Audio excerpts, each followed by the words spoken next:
So can a home builder working on a new construction for a pre-agreed contract cancel your contract or charge you more for the home after it's complete? Well, in this current real estate market and also the supply chain issues of lumber and materials, new home buyers are finding that many of their contracts are becoming void, where the builder will come back and say, we want you to pay $50,000 more for this house, or we're just canceling your contract outright.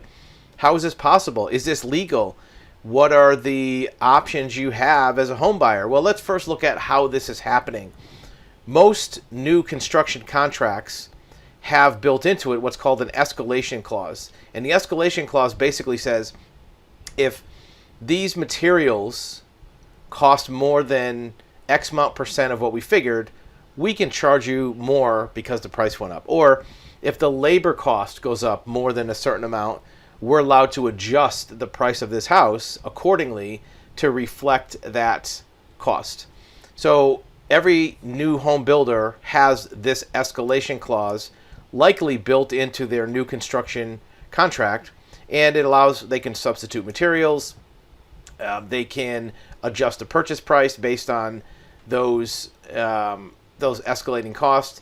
And there's also an inability to convey title, which is another clause that will come up a little bit later with the process. The most important thing is, if your contract has an escalation clause, it basically gives the builder an open checkbook to be able to adjust your price if those building costs go up. So first you have to decide, did the building cost actually go up, or is this builder just trying to add additional profit, right? And they'll have to justify how much the building cost went up during the time the contract was in force. So if you signed a contract in December of 2019 and the house was completed in January of 2021 and they want 20% more for the house, did the building expenses go up that much during that time frame, right?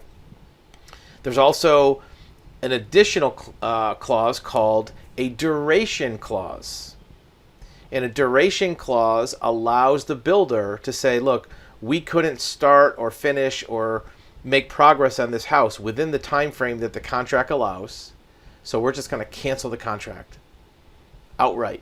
Forget about escalation clause, forget about adding fees clause, we're just going to cancel it. And the reason they might do that is because if you contracted for a house for, let's say, $300,000, and come to find out the building cost went up, sure, but now the market for that house is $500,000, they might cancel your contract just to resell it to somebody else for more money.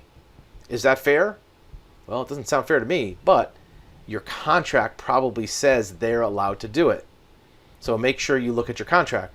How does this play out in real life? Well, here's a story from South Florida where some buyers, the Missones, contracted to build a house for $297,000 in February 2021, about a year ago. There were delays and permitting issues because of supply chain. Even permitting issues have delays because the government agencies that do permits sometimes are understaffed. They have to close down because of COVID. Many things come up. So there's delays. And now that delay allows the builder to say, we couldn't start within the appropriate time frame, so now we can cancel the contract. But if you give us 60% of your equity, we'll keep you in the contract. Well, what do you mean by that? Well, now the house is going to be worth, let's say, $380,000. So you're making a profit. You need to give us part of that profit. So the buyers are going to have to pay an extra $40,000 for the house. Is that fair? Well, that's something for the court to decide.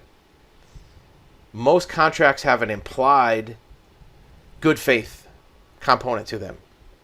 So you may need to get legal advice from an attorney.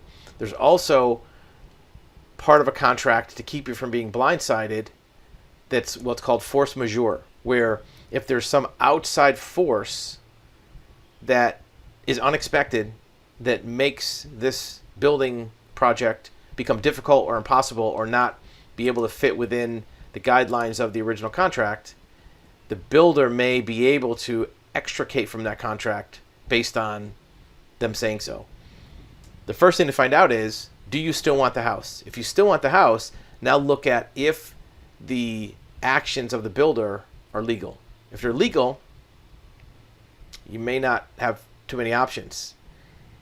But you can't just take their word for it. Just because they interpret the contract to say a certain thing, you want to get good legal advice to see if you have any options to negate them canceling the contract or increasing the dollar amount.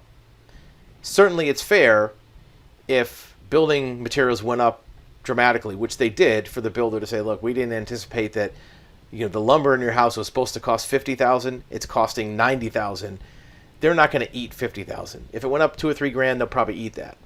But if it did go up that much, they're not going to eat it. However, if it went up $10,000 and they're looking as a windfall, then that's something you might want to find out about, right? We're not attorneys. We're not giving you legal advice. You might want to get that from an actual qualified attorney. But keep in mind, you may have options if you want to still pursue the house. And what are your other options? Are there other homes that are of interest? Is it worth paying the extra money? Certainly, as this person said, it's heartbreaking when that happens. What do you do? And you have to either start over or just take that builder at their word, unless you can find out that you have valid legal pursuits. If the material costs have gone up, that's one thing. Or the duration clause says that the builder can cancel if they're unable to start construction. Well, see if that's actually true. Did they start construction within 6 months and they just couldn't finish it? So make sure that your scenario actually matches the contractual trigger that the builder is using as a clause to get more money.